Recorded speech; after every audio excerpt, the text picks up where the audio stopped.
Welcome back, America. I'm Hugh Hewitt. Bethany Mandel is my guest. She is the host of the podcast, The Mom Wars. She posts on X at Bethany Shondark. And minutes ago, she posted, and I want to follow up on this with her, Scoop, Trump administration reviewing $9 billion in Harvard funding.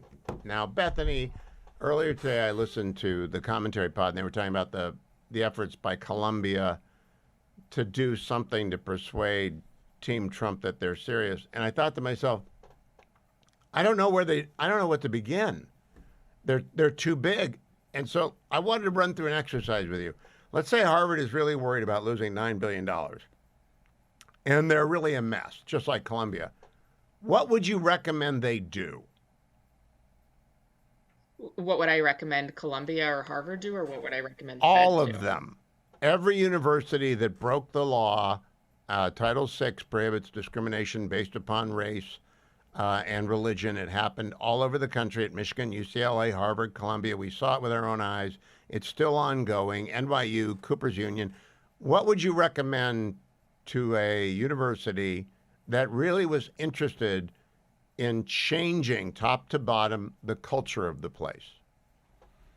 So I think the number one problem that I've heard from students is what's happening with faculty. I spoke to a student actually on Saturday night from the University of Chicago, and we kind of on the phone grappled with this question of, you know, University of Chicago is unlike most schools that they really accept a wide range of opinions.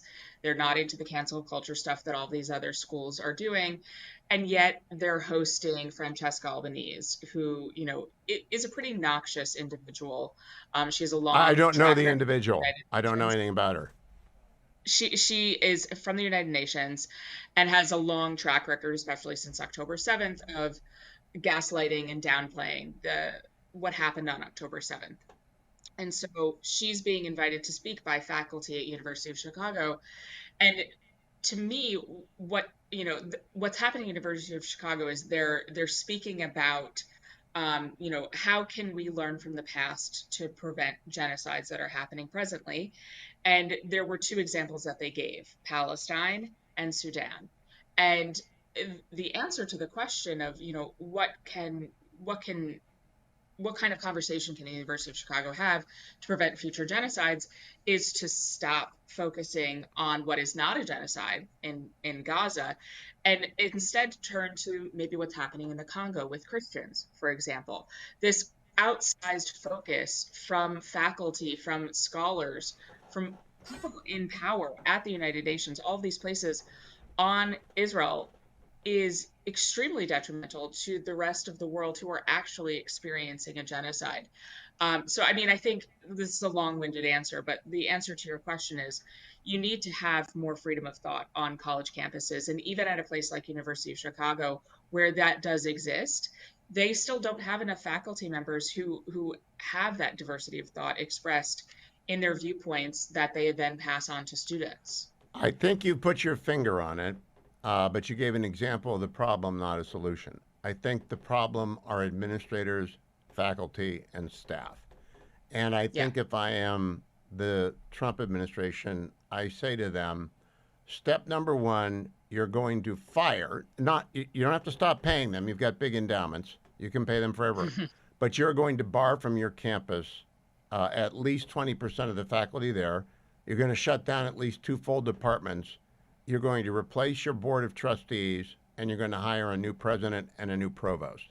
And we'll be happy to give you examples of people who have been successful. But I think I would send them to the private sector and say, go hire a CEO and put the CEO in charge. Or I might go to a federal judge and say, you're in charge, like they used to do with segregated school systems were put under the order and the absolute authority of a federal judge. I don't think they're ever going to fix anything until they fire everybody. Yeah, no, that's exactly right. I mean, let's just set the bar at like, don't have anyone on faculty who have, been involved in terrorism. There are people teaching on American college campuses who have been involved in terrorism around the world. Let's start there. I think that's a pretty low bar, right? The endowments that you mentioned, let's think about maybe taxing those endowments. I, why not?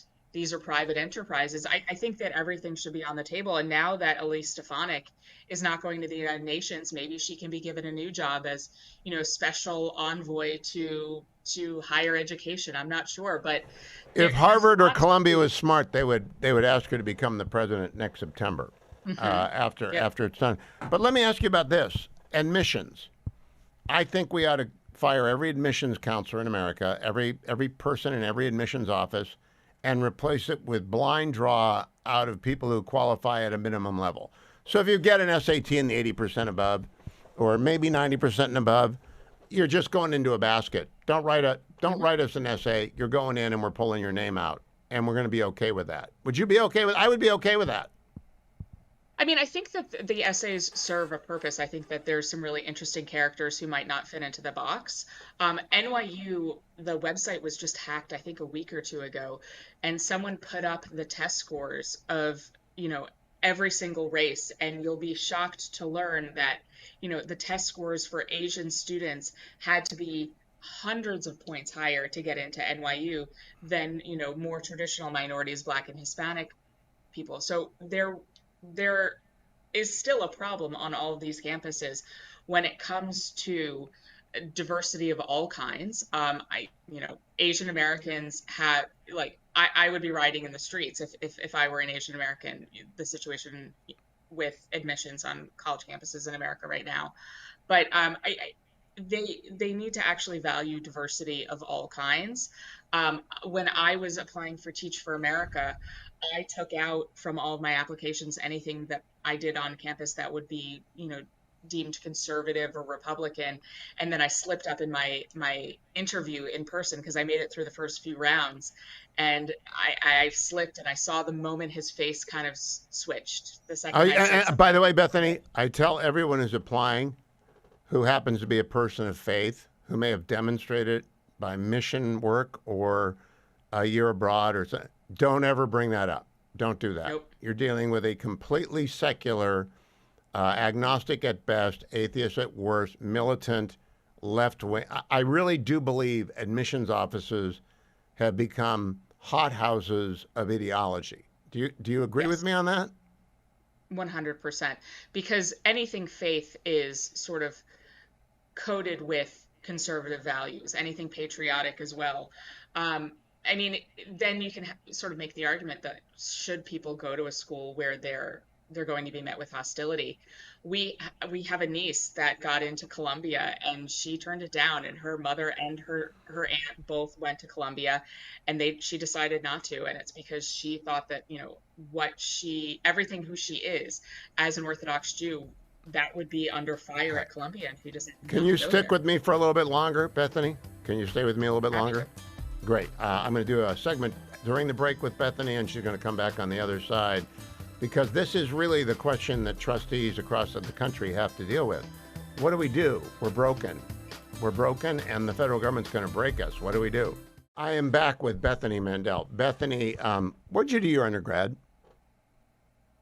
Where did I go? Yeah. Rutgers University, which I would not Has necessarily recommend. has Rutgers ever invited you back to speak? No, they've never acknowledged my existence. Matt Continetti this morning. Matt Continetti, I mean, really one of the more serious people in America right now and likely to be a leading public intellectual for the next 25 to 40 years. Matt Hmm. went to Columbia. He's never been invited by Columbia to be on campus. Do you find that extraordinary? Not remotely. I mean, they have the alumni magazines as well, alumni awards. I've received an award from Rutgers Hillel, but have never been acknowledged by Rutgers itself. And Seth actually went to Rutgers as well. So wouldn't that be a great story for them? This Y- pair that met at yes. Rutgers into media? Yeah, no, they've Yeah. never No, acknowledged no, her. I'm not urging. I don't want to do this panel. All right. There are three graduates of the University of Michigan Law School, four: Rob Portman, Ann Coulter, Larry Elder, and Hugh Hewitt. I don't know about Senator Portman. The other three of us have never been invited back to Michigan to speak. I have never been invited to Harvard to speak. And that's okay. I talk every day on the radio. I don't need to go anywhere. But I wonder, are they out of their minds? I mean, why in the world does it work that way? They're not proud of us. I mean, James O'Keefe. I went to Rutgers with James O'Keefe. There are few people in political activism more notorious and more notable than James O'Keefe, and they've also never acknowledged his existence. Well, They're not. so They're proud. these are symptoms. These are not the underlying dilemma. The underlying dilemma is, again, leadership, faculty, staff, and especially admissions officers. So, Hmm. I asked my law students this last week because we were doing the Fair versus Harvard and University of North Carolina, the big Supreme Court case that ended affirmative action forever. And I asked them, who do you think wants to be an admissions officer? None of them wanted to be an admissions officer. Who do you think wants to be an admissions officer? Either activists or whoever can't. I mean, what special skills does it take to judge someone's merit? Not I that would be a sort of that would not be a job I would want. And I think that And I that's said a the choice same people thing take when they because are I'm not in the qualified for nothing business. else. I don't want to judge people, and I don't want to read bad essays too, right? I don't want to Hmm. read bad essays which are now AI generated, but they're in the business of so who is attracted to that job? People who can't. I mean, there's that famous adage, those who can't do teach. And I think it's the same sort of idea. This for all of these graduates of these higher level places who couldn't actually do something, they went into the admissions office. There is that suspicion on my part. Stand by. I'm going to come back for our final part as we talk about how to fix the colleges, because boy, oh boy, a lot of them need it. Welcome back, America. I am with Bethany Mandel. Bethany, after Columbia fired or she resigned, I'm not sure what happened, their interim president, they named Claire Shipman as their interim president. She'd been on the board for a long time. Former national correspondent for ABC's Good Morning in America. She'd been on the board of trustees since 2023. What qualifications could Claire Shipman possibly have to run a university? I mean, I think their biggest problem has been PR, and so they hired someone who has a background in communications because she might understand how best to communicate. It was interesting, Columbia publicly said that they were going to take seriously all of the issues that the Trump administration brought up, and then the Free Press broke the fact that behind closed doors they said, no, no, no, we're not going to do that. We're not going to do that. We're not going to do that. I know we said it publicly, but don't worry, that's not something we're doing. And even public defenders of Columbia sort of turned coat and said, wait a second. This was all spin. They're not going to do anything. And I think that Columbia is facing a real serious PR crisis. And so they hired someone who could spin. Okay, now she can't possibly run. I mean, Columbia is a very No, of complicated course not. organization. The pipeline is broken in administrators. I happen to have a couple of friends who run colleges, and they're aging out. They'll be done soon. And they went through a process. But basically, you need people who've run large companies or large bureaucracies and who aren't afraid of lousy, noisy faculty people yelling at them. Where would you Hmm. find people like that? Where did Elon Musk? I mean, you 2 segments ago you had on that whole Doge panel of CEOs from Airbnb, like you name it, all through the private sector, an oil company. And I actually watched that segment because you tweeted it, and I was afraid that you were going to make me talk about it on air, so I made sure I watched the whole 30 minutes. But I mean, however Elon Musk found those people, that's how you find the folks to revamp What and did you, by the revitalize way, were you higher offended education. that all seven were white males? So when I say watched, I mean I listened to it in the shower. Okay, So I so really all watched. seven are white males. No one's brought that up, and I'm I glad don't because I don't care. care. I don't care. I don't care. They could be all purple girls, and I don't care. All I want is competence. And in America, Yes. you find competence in the private sector, right? Because if you're not competent, you go out of business. So if I was running universities, I would go beg CEOs of VC funds, or I'd go down in Silicon Valley. There's that famous set of VCs.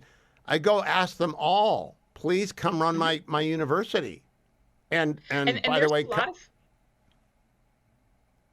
go ahead. sorry, there's a lot of alumni who feel very passionately about saving their alma maters. You won't be lost to find someone who wants to save Stanford and Columbia and Harvard. But it begins with firing everyone who's there right Yeah. now, doesn't it? Yeah, 100%. I mean, again, you made the good point that you could keep on paying them through the endowment, but you can't still have these radical revolutionaries teaching 101 classes to college students who are really impressionable. Yeah. And that's where I want to end it. It would be, dear Professor X, thank you for your years of service.